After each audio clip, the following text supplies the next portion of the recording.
Imahen, no? Sige, nahin na kita kay Shelbet. Ngayon ka lang napasyal sa akin. Eh. Tigli 5 minuto lahat. Ayan, salamat. Sana palaki ako. Ayan, thank you. So, kung ang tanong, masama ba ang magkaroon, masama nga ba ang magkaroon ng mga rebulto at imahen? Ang sagot, hindi. Pero kailan nagiging masama yung rebulto o imahen kung ang batayan ay Biblia? Kapag Biblia ang batayan, maliwanag naman mula sa Lumang Tipan hanggang Bagong Tipan, walang ipinag-utos na sumamba sa rebulto o imahen. So para sa lahat ng mga nakikinig, for 21 million viewers, walang masama sa paggawa o pagkakaroon ng rebulto o imahen. Saan nagiging masama? Kapag ito ay pinag-ukulan mo ng pagsamba. Ngayon, hindi naman lingid sa alam natin na merong religious organization na meron silang rebulto o imahen ng kanilang mga tinatawag na banal, no? At usually makikita 'yan sa loob ng kanilang simbahan mismo. Alamin natin yung aral nila at titingnan natin kung talagang pinag-uukulan ba nila ng pagsamba. So kung titingnan natin yung kasagutan ng kanilang aral dito sa Catechism of the Catholic Church. Ayan. Catechism of the Catholic Church. Ang paragraph ay 2132. The Christian veneration of images is not contrary to the first commandment, which prescribes idols. So, putol muna tayo doon. Hindi daw kontra ang mga Kristiyano ay hindi daw tutol or hindi kontra na doon sa veneration of image is not contrary sa first commandment. So hindi daw tutol sa 10 utos, no? Do yung pertaining sa 10 utos.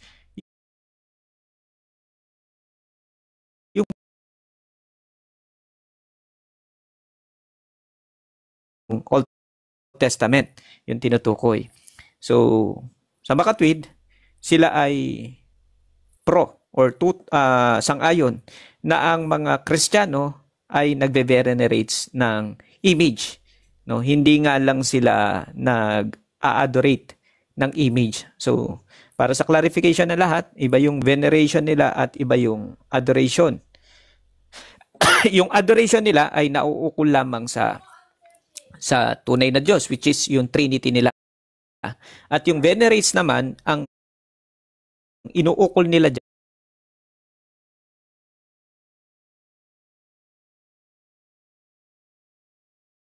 dyan ay image venerates the person.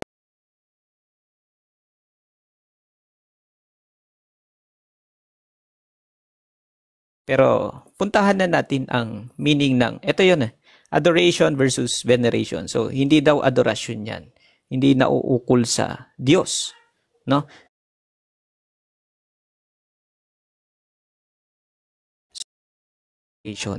So, puntahan lang natin yung dictionary ng Google. Ang sabi dyan, venerates. Ayan. Venerates. Ang Tagalog ng venerates ay samba. So, uulitin natin, kailan nagiging masama yung rebulto, imahe, or yung idols kapag pinag-uukulan mo ng pagsamba. Pinag-ukulan ba nila ng pagsamba yung kanilang portraits or yung kanilang image? Ayan, no? Image venerates the person portrayed in it. Uulitin natin. Ano ang venerates or veneration?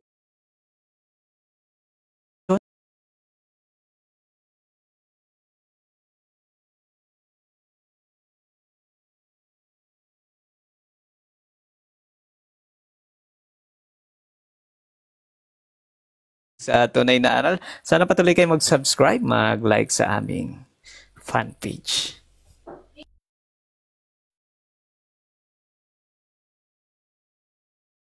Salamat kay Kuya Shelby. So, lipat agad tayo kay Kuya Aaron para makasagot naman.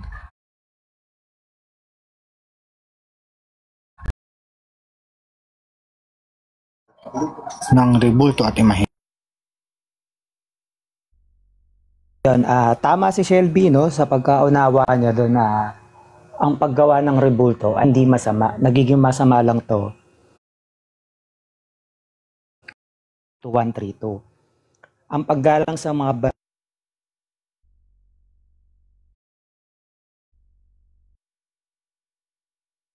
sa Diyos-Diyosan. So aral ng Katoliko yan. Ito ang paliwanag. Ang karangalan na ibinibigay sa isang larawan ay dumarating sa kanyang prototype. Kung sino mismo yung inilalarawan, doon nilalaan yung paggalang. So ibig sabihin, yung taong inilalarawan yun, hindi yung material mismo o yung rebulto, yung ginagalang ng isang kaanib ng simbahang Katoliko. Magalang na pagdadakila, hindi sa pagsamba na nararapat lamang sa Diyos. Ngayon, puntaan natin yung meaning ng veneration. Kasi yung binasa ni Bro Shelby is ano yun tawag dito, similar.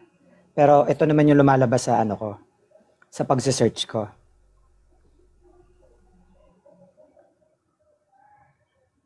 Veneration, great respect, reverence, o mas malalim na kahulugan ng paggalang. Kasi ang Katoliko, mga bro, may tatlong uri sila ng worship or paggalang. Unang-una, latria na nakalaan lamang sa Diyos. Ang pangalawa ay hyperdulia na nakalaan lamang sa paggalang kay Inang Birhen Maria dahil siya yung anak ng siya yung ina ng ating Panginoong Hesus. Yun lang yun. Tsaka dulia sa mga paggalang sa mga santo. So magkakaiba yun. So nga lang nagkakataon, maraming nominal Catholic at alam naman natin ibig sabihin ng nominal. Katoliko lang sila sa pangalan pero hindi nila talaga nauunawaan kung ano yung doktrina. Uulitin ko lang, ang Katolik, binasa naman ni Bro Shelby yung CCC paragraph 2132. Venerate nakalagay doon. At ang venerate, ang meaning, great respect or reverence. So, hindi talaga sinasamba ng mga Katoliko ang larawan. At kung nananalangin naman sila sa harapan nun, hindi doon mismo sa larawan, kundi doon sa nire-representa.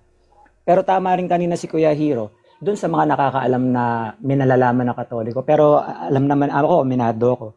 Marami talagang Katolikong hindi well-known pagdating sa doktrina. So kapag nakarinig sila sa ibang sekta na, nabasa sa Exodo 20 o 3 hanggang 5. Bawal gumawa ng Diyos-Diyosan. So iniisip nila, mali nga, Diyos-Diyosan yun, sumasamba ako dyan. So doon nagkakamali yung mga kulang sa pag-aaral sa doktrina ng simbahang Katoliko. Kaya marami talagang naliligaw o nahahatak ng mga ibang sekta dahil doon sa mga maling paratang. Ang sagot ng iba dyan, kasi nakikita namin, lumulod kayo, hinahalikan nyo. So kung ganun ginagawa, doktrina ba yun? Yun ay isang uri ng debosyon ng isang mananampalataya. Hindi siya talaga official doctrine na kailangan sundin ng lahat ng kaanib. Devotion yun. Parang yung babaeng may sakit ng 12 years. Sabi niya, mahawakan ko ng laylayan ng damit ni Jesus ay gagaling na ako. Ayun yung devotion niya. Pero hindi sinabi ni Jesus na mahawakan nyo lang yung laylayan ng damit ko, gagaling kayo. Walang ganon. So marami talagang hindi aral. Kaya kapag nasabihan ng ibang sekta na, may mga larawan kayo, Diyos-Diyosan yan. So naniniwala sila agad. Kasi nga, hindi sila well-known pagdating sa doktrina ng simbahan. So di natin sila masisisi. Pero inuulit ko, ayon sa binasa ni Kuya Shelby sa CCC paragraph 2132, malinaw naman doon, ang pagsamba ay nakalaan lamang para sa tunay na Diyos. Ayun ang sinabi doon sa sa CCC paragraph na binasa ni Kuya Shelby. At tama rin yung sinabi niya na ang paggawa ng rebulto ay hindi masama. Dahil sa Exodo, nakalimutan ko lang yung particular na chapter. Ang talento ng pag-uukit ay biyaya ng Diyos yun. Nakalimutan ko lang yung pinaka-verse. Diyos ang nagregalo sa tao kaya natuto umukit na larawan sa mga sining. At saka kung mababasa mo sa ikalawang Kronika 3:10, si Haring Solomon, nung pinagawa niya yung templo niya, may mga inukitan larawan din ng kerubin. Sobrang mali yun. At yun ang turo ng simbahang Katoliko. Hindi yan sinasamba. So, kaya ganun yung nangyayari. Ngayon, napagbibintangan yung Katoliko na sumasamba sa rebulto dahil sa mga action, ang nangyayari niyan, lumalabag yung mga ibang sekta sa 1:7:24 nang sinabi, huwag kayong sa hahatol ayon lamang sa inyong nakikita. Dapat alamin nyo talaga kung ano yung doktrina ng simbahan. Yun lang po. Pero tama si Kuya Hiro kanina. Sumagot lang siya ayon sa nalalaman niya. Tama yun. Tama.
Ayun, thank you. Oo.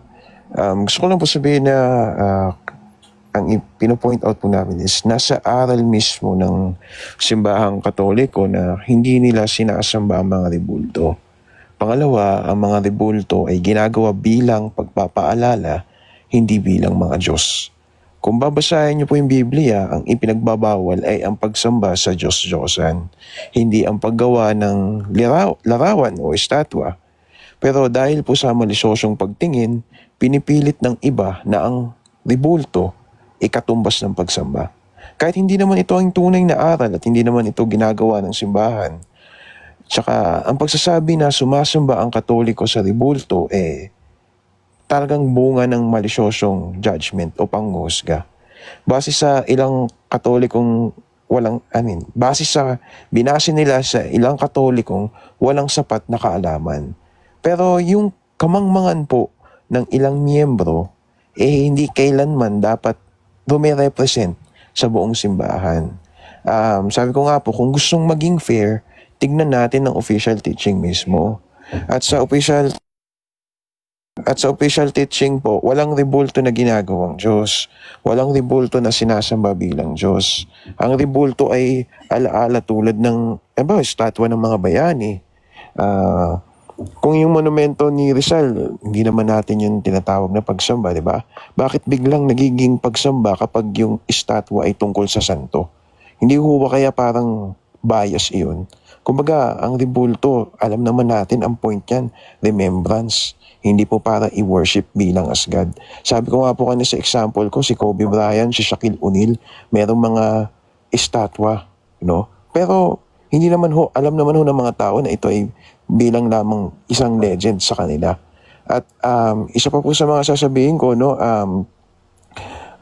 tawag dito, kapag meron pong mga verses na yung mga pagdasal kasama yung mga santo hindi naman ho unbiblical, dahil meron naman po mga verses sa Revelation na kung saan yun ay nagme-make sense. So yun lamang po, maraming salamat.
At ano nangyari? Ba't nagkawalaan kayo?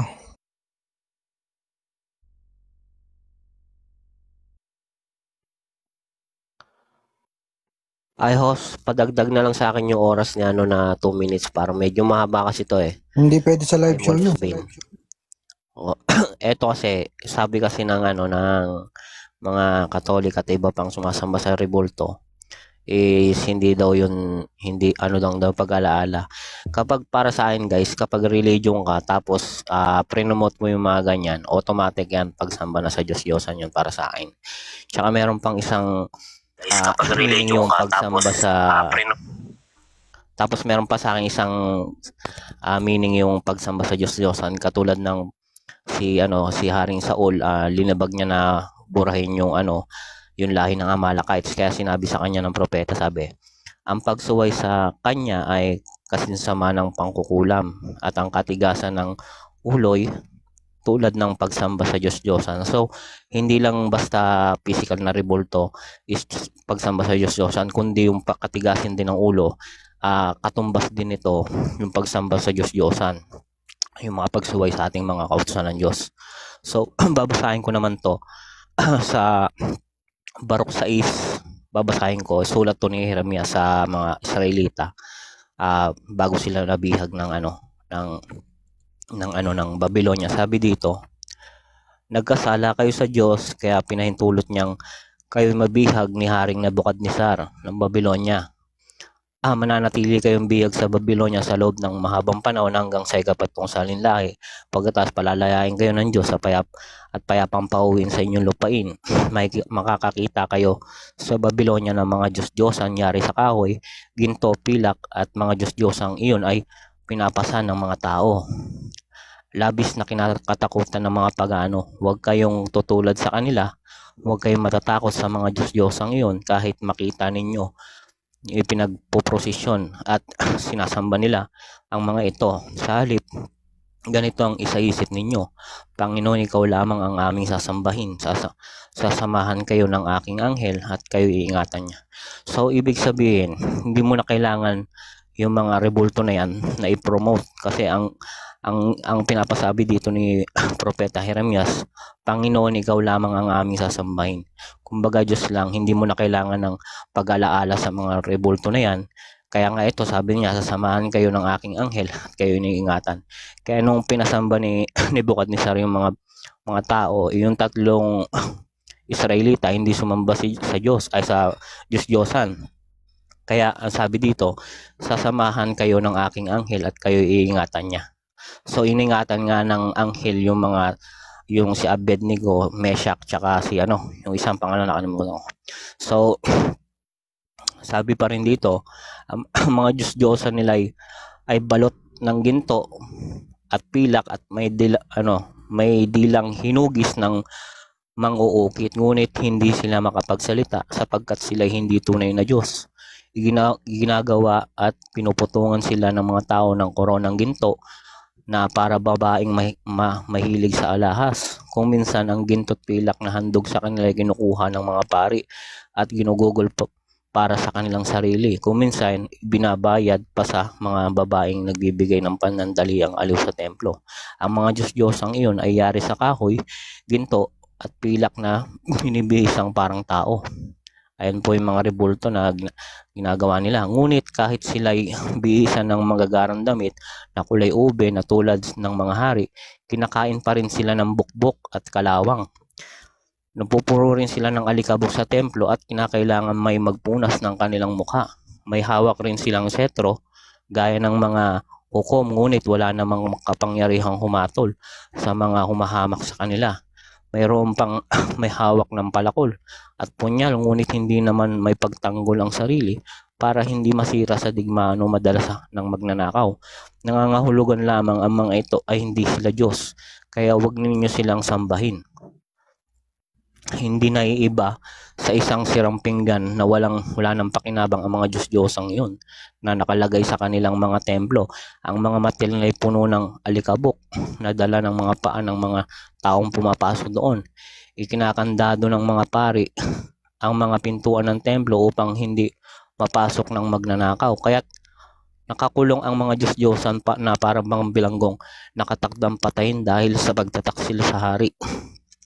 Sabi pa dito, ipinagsisindi sila ng mga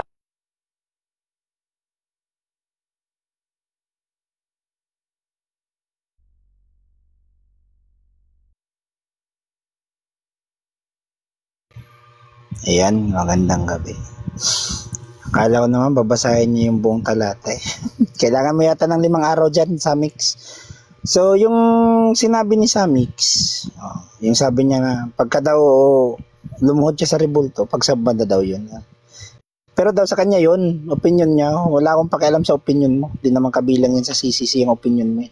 Ngayon, yung kapatid nating si Shelby, siya na mismo nagsabi na wala sa doktrina ng Katoliko ang sumamba sa rebulto.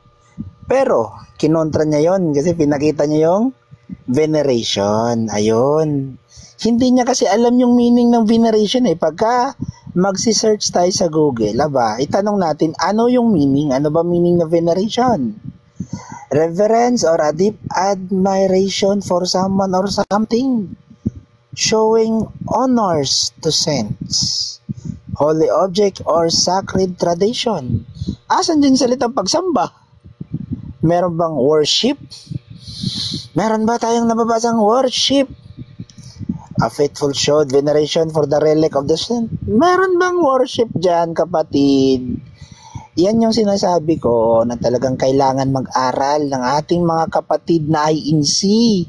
Sapagkat paggamit lang ng Google, hindi nila alam paano gamitin. Ayan. Tama yung sinabi ni kapatid Aaron.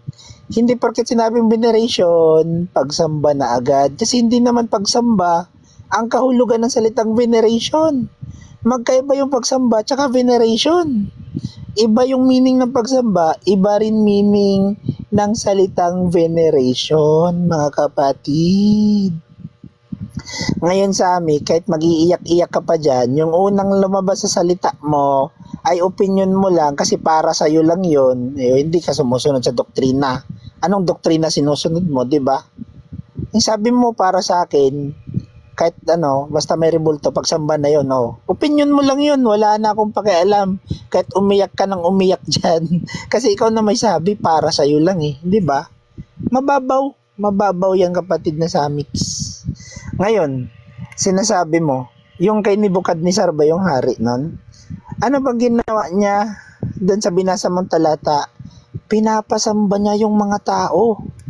Sa Katoliko ba, Samix? May sinabi ba yung Pope sa Roma na, uy, sambahin niyo tong rebulto? Meron ba? Letra por letra. Meron bang letra por letra sa CCC nakalagay, we should worship thy revolts? Wala, di ba, Samix? Wala. Kasi nga, wala sa doktrina namin yan. Ano ka ba? Parang sinabi lang ng INC na pagka lumuhod ka, nag-aalay ka ng bulaklak, katumbas nun pagsamba. Di ba? Ganun yung sinabi ng INC ngayon. Nung sila nag-aalay ng bulaklak kay Ka Felix Manalo, ba't hindi nila tinatanggap na pagsamba yun? Sila nga nagbigay ng kahulugan Kapag nagbigay ka ng bulaklak, katumbas nun, pagsamba. Tapos magsasabi pa kayo, may mga rebulto kayo sa bahay. Aba, nagmamalinis kayo mga kapatid. Hindi ba't may mga litrato kayo ni Ka Felix, Ka Eduardo, at Ka Iranyo sa bahay nyo? Requirements ba yan ng Iglesia ni Cristo na dapat naka-display yung muka ni Ka Eduardo, Ka Felix, Ka Iranyo? Huwag niyo tatanggihan dahil totoo yan. Ngayon, meron pa kayong kanta, di ba? Salamat Ka Eduardo at pinili niyo kami. What? Papasalamat niyo Ka Eduardo, pinili kayo. Anong pinili? Saan kayo pinili? Ano ba yan? Namimili na pala si Ka Eduardo ngayon. Salamat Ka Eduardo at pinili mo kami. Di ba? May paganyan-ganyan pa kayong kanta Namimili na si Ka Eduardo? Grabe naman. Ayun sa mix. Pagka kasi magano ka dito, maglalatag ka, huwag mo sabihin, opinion, o para sa akin, o di opinion mo kasi para sa'yo lang. Ayusin mo. O hanapan mo kami sa CCC na sinasamba namin yung rebulto. Hanapan mo kami.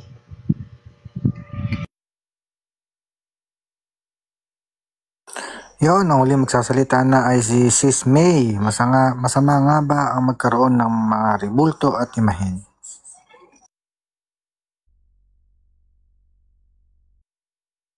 Pakinggan nyo, ang dapat sambahin yung lumalang.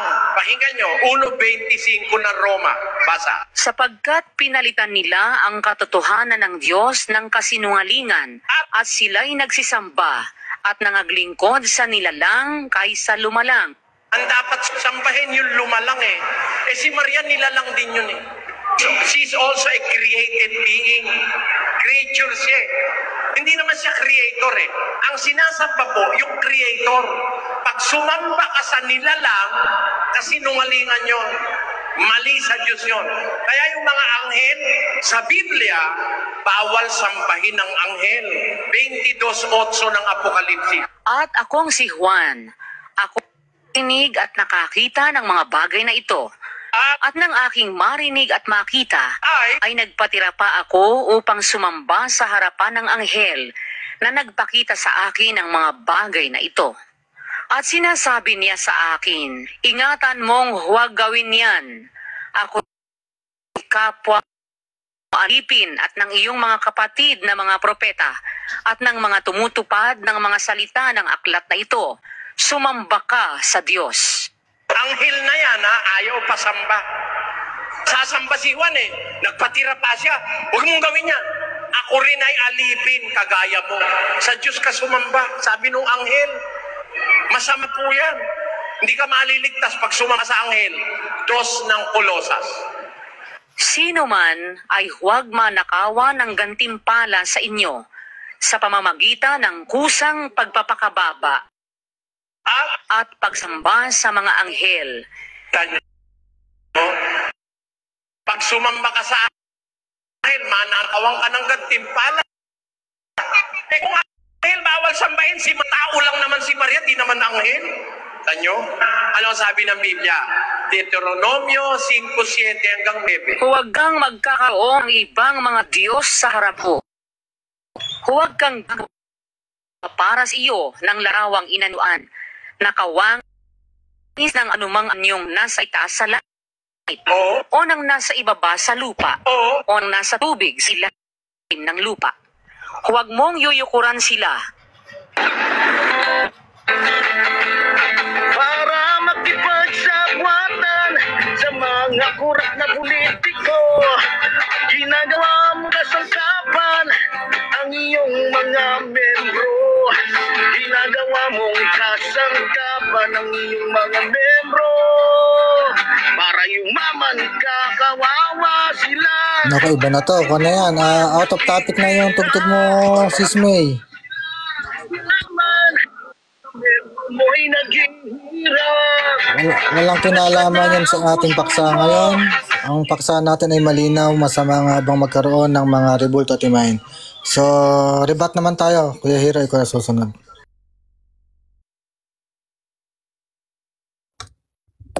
Ayun, bumaba ako. Kala ko binigyan mo kay Shelby yung aking oras at si Johan na sa AI nagbabase, umiiyak. So, yung binasa niya kasi, definition yon, no? Siyempre, yung search niya, gamit ang AI GPT, papabor sa Catholic Church na paniniwala. Pero kung titingnan mo siya sa dictionary, gaya ng ginamit ni Shelby, no? Ano nga ba ang ibig sabihin nung veneration? Ito, live to, no? Live to. So, ipapakita ko ulit pinakita ni Shelby. Ano ba yon? Ayan, no? Veneration. Ano sa Tagalog? Pagsamba. Veneration. Oh. Ano sa Tagalog? Oh, di ba? Ang linaw. Hindi yan, Google yan, hindi yan AI-GPT. So, ikaw ang dapat mag-aral. Yung sinabi mo kanina rito, galing. So, ang ibibigay sa iyo niyan, yung definition according sa paniniwala mo. Pero kung sa dictionary mo yan pagbabasehan, veneration is pagsamba. So, ibig sabihin, sumasamba ka sa estatwa na nabibili lamang, no? Sa mga pamilya. Sabi nga bili na kayo ng Diyos. Mura lang. Ito, kinatok pa. Matibay ito. O, diba? So, matibay mga kaibigan na ebidensya rin na pinakita natin kanina. Yung sinasabing veneration is pagsamba. Pero pagdating sa CCC, syempre, babaluktutin nila yun. Sila yung nagbe-bend nun. No, kanina kasi may kausap tayo. Sabi ni Wolf Bain, ganun. Siya kasi nagumpisa ng tanong. So, sinagot lang natin siya. Hindi kami nagja-judge, no? Actually, ikaw nga strawman kasi ikaw yung nagja-judge. Yun yung ginagawa ng halos karamihang mga Pilipino na Katoliko. Na kapag sila naman ay natuto at naaralan, sila na may umaalis. At actually, tinatapon nila yung mga rebulto na yan at tinatalikuran. Kasi kung tunay yan, no, ang religion na yan, hindi sila mag-aalisan dyan. Hindi sila pupunta sa sa iba't ibang denomination at magsisik ng mga tunay na pagsambat paglilingkod. Kaya nga na sinabi ng mga naunang nag-present kanina, pinalitan ninyo, no? Yung walang kasiraan ng may kasiraan. Yung nilalang sa lumalang. So, yung matibay lang yun na patunay na talagang lumalabag kayo. Kayo yung nagbe-bend ng law or nagbe-bend ng nakasulat sa Biblia. Kayo yung gumagawa ng inyong sariling katha. No? Actually, dito nga sa image ni Jesus Christ, hindi pa kayo nagkasundo dyan. Pinagtalunan yan all over the centuries. Paano ko nasabi? Ito, deception of Jesus. Ayan, deception of Jesus. Diba? Kung mababasa mo yan, makikita mo yung mga link yan at sa iba pa, pag sinerch mo yan, nagkaroon dito ng pagtatalo na dapat during that time na yan, pinasunog yan, pinatapon lahat Pero dahil nga matitigas kayo, gumawa uli. Kaya nagkaroon ng protestante. Kasi nga, yung wala sa Biblia, ginagawa nyo. Kaya nga nagkaroon ng pag-aaklas. Tingnan mo, bakit hindi kayo magkasundo ng Orthodox Catholic at Roman Catholic? Kasi sila, portrait lang. Kayo, gumawa kayo ng statue. Di ba? Kaya bumukod ng Orthodox kasi nagkaroon kayo ng conflict. Di ba? Kaya kayo, bago kayo umakyat dito at sabihin nyo hindi kayo sumasamba, kung pwede, hindi pala kayo sumasamba, bakit pa kayo pupunta sa mga rebulto? Pwede naman kayo manalangin kung saan-saan. Sa loob ng bahay nyo. Manalangin kayo. Ba't kailan nyo bang humarap sa rebulto? Presensya hindi nyo nga alam kung sino itsura ni Kristo Kahit yung itsura ni Maria, wala kayong idea kung ano itsura ni Maria. Gumawa lang kayo ng sarili nyong katha. Actually, may kwento pa nga dyan sa ni Kristo Isang konde yan No? Kaya tingnan nyo yung Last Supper, magkamukha si Kristo, si Judas, saka yung isa pa. So, paano yun? Ibig sabihin, kathaan nyo lang yan, gawa-gawa nyo lang yan. Kagaya ni Johan, ang tanda na, naniniwala pa sa mga ganyan-ganyan, no? Mag-research ka ng mabuti. Mag-out in the box ka para mas may matutunan ka. Hindi pang judge yan. Time.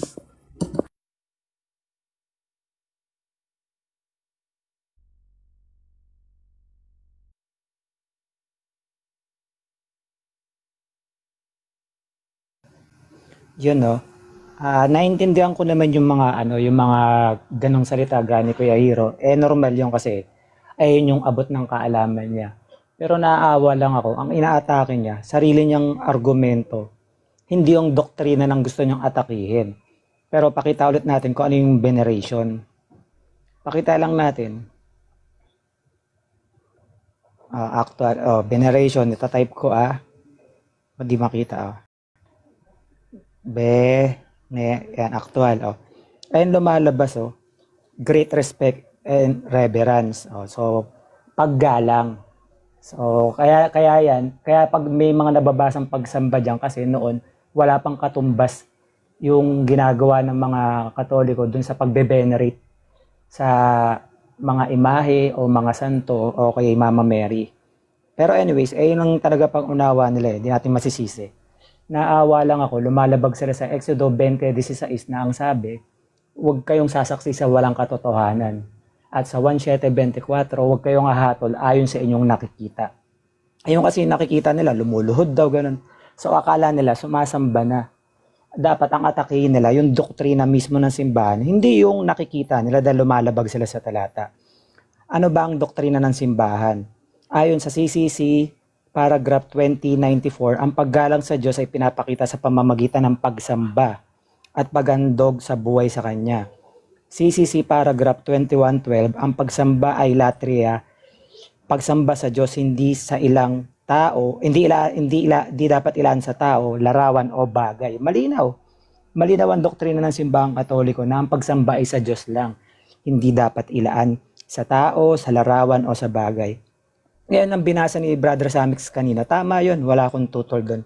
Ang tutol lang ako doon, hindi nabasa niya daw yung buong Biblia pero hindi niya alam ang definition ng Diyos-Diyosan tsaka sa hindi Diyos-Diyosan. 'Di ba? Ayon sa unang Korinto 8:4-5, ang Diyos-Diyosan ay larawan ng mga hindi totoo. Ngayon, kumpara sa kanya si Jesus Christ hindi totoo, ay Diyos-Diyosan nga lalabas 'yun. Kumpara sa kanya si Mama Mary ay hindi totoo, hindi nag-exist. Tsaka yung mga apostol ay Diyos-Diyosan nga lalabas sa kanya 'yon. Pero sabi niya hindi na daw kailangan ng mga imahe. 'Di ba? So kung di na kailangan ng imahe, nagkasala pa lang Panginoon Diyos Ama. Kasi siya mismo nagpagawa ng imahe sa Exodo, wait lang hanapin ko, Exodo 18.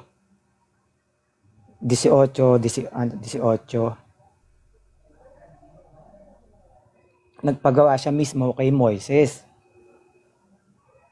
At hindi ko, saan ba yun? Hindi ko makita. Exodo 25 pala, sorry. Exodo. Kasi sabi niya, lahat daw, basta ribulto, masama eh. So, nagkasala pala yung ama.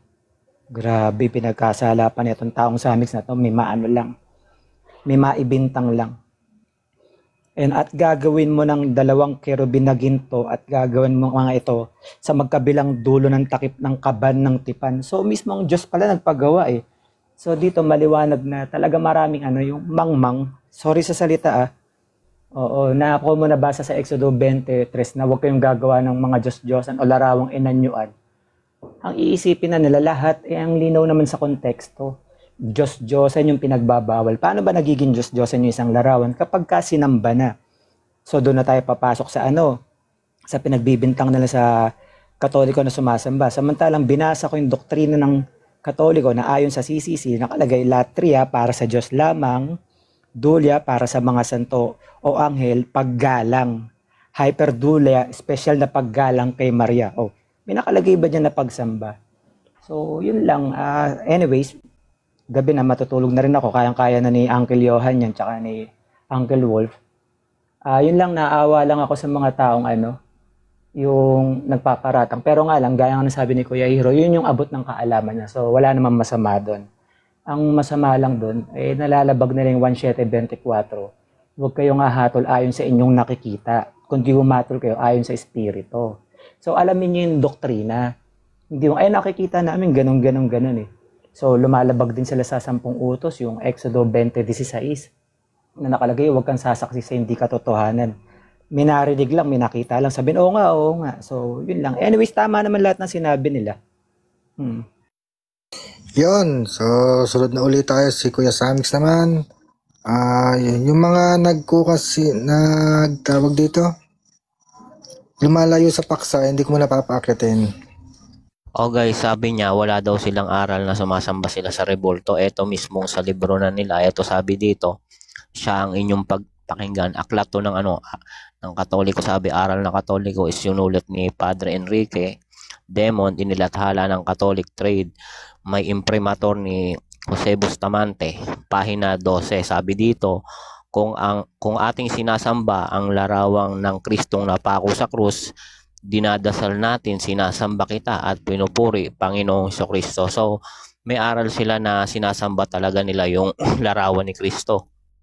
Kaya sinasabi ng veneration, isang malaking yun, kamangmangan na sinasabi na araw na hindi daw sila sumasamba. Ito pa, sabi dito sa Katisismo ni Padre Luis de Amesiqueta, pahina 79 at 82. Sabi dito, ito yung inuutos ng mga ng pari. Sabi dito, pagbangon mo sa banig, ay agad kang manikluhod sa harap ng isang krus o sa isang mahal na larawan. Kung manikluhod ka sa tapat ng altar, magwika ka ng ganito, sinasamba kita. O so mismong aral katoliko na inuudyukan lahat ng mga membro nila na sumamba talaga sa rebulto. Kaya sinasabi nilang wala daw inutos. Ang laki-laki ng may mga libro sila niyan na inuutos talaga sambay ng rebulto. Ang Diyos ba is papayag sa mga ganyang napagsamba sa rebulto kahit gumawa ka lang? Sabi dito, ako ang Panginoon na siyang aking pangalan at ang aking kaluwalhatian ay hindi ko ibibigay sa iba o ang aking mangkapurihan sa mga larawang inanyuan. So bawal talaga yung larawan. Kahit sabihin mong veneration yan, ibig sabihin nun guys, pag veneration, binibigyan mo ng respect o pagpapahalaga. Bigyan na natin na sila ng isang example na pagbibigay ng halaga nila sa mga rebulto nila. Sabi dito, sa mga rebulto nila, sa Jeremias 2:10 hanggang 4 hanggang 5, sabi dito, at pinalamutian nilang ginto at pilak, idinikit at pinakuan, upang hindi mabuwal. Ang mga Diyos-Diyosang ito'y tulad sa panakot ng ibong nasa gitna ng bukid. Hindi nakakapagsalita, pinapasampa sila sapagkat hindi nakakalakad. Huwag kayong matakot sa kanila sapagkat hindi sila makakagawa ng masama at wala rin silang magagawang mabuti. Ibig sabihin, yung veneration pala guys, binibigyan nila ng pagpapahalaga, pinapalamutian nila yun, lalagyan nilang ginto, pila, kung ano man dekorasyon nila, ay yung ginagawa ng mga sumasamba sa Diyos-Diyosan, yung veneration na binibigay nila. So isa rin yun act ng pagsamba, gaya ng dito natin mababasa sa Jeremias 10:4 hanggang 5. Kaya bakit ba pinipilit nila na hindi daw pagsamba sa Diyos-Diyosan yun? Dahil yan po sa kamangmangan nila sa kautusan, at kahit na sabihin natin nagbabasa sa Biblia, ano bang ginawa ni Satan sa kanila? Sabi dito sa 2 Korinto 4 versikulo 4 hanggang 6, sabi dito, binulag ng Diyos ng sanlibutan ito ang pag-iisip ng mga hindi sumasampalataya upang hindi nila makita ang liwanag ng ebanghelyo ng kaluwalhatian ni Kristo na siyang larawan ng Diyos, sapagkat hindi ang mga sarili namin ang aming ipinangangaral, kundi si Kristo na Panginoon, at ang aming sarili ay mga alipin nyo alang-alang kay Kristo.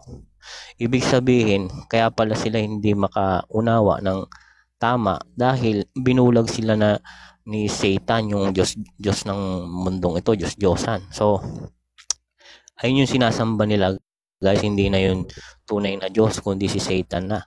Kaya, yung mga pag-iisip nila, naging baliko na guys, katulad ni Aaron, ipinipilit pa rin talaga yung veneration. Kahit sabihin natin veneration yan, na binibigyan nyo ng respect, ipinoprosesyon nyo, binibigyan nyo ng dinidekorasyon nyo yung mga pinapamulitan nyo, is veneration yun. Pinagbibigyan nyo kayo ng respect sa mga rebulto na yan. Isang act yun ng pagsamba sa Diyos-Diyosan. So yung paggawa nga lang yan is bawal na. Yun sa naman yon sa Exodus na yung cherubim, decoration naman yon dun sa tolda, sa Ark of Covenant naman yon. Hindi yon sinasamba ng mismong mga Israelita, kundi yon, dekorasyon yon sa Ark of Covenant. Kaya sablay na naman yung pag-iisip nito ni Yun, pakinggan nga din naman natin si Kuya Nihil bago akit natin para malaman natin stand ng kanilang religion. So kay Nihil, masama nga bang magkaroon ng mga rebulto at imahin? Kuya Nihil, kayo na po. Kuya Nihil. Naka-off po ang inyong mic. So kung wala ka sasabihin kay Neil, lipat agad tayo kay Kuya Wolfsbane.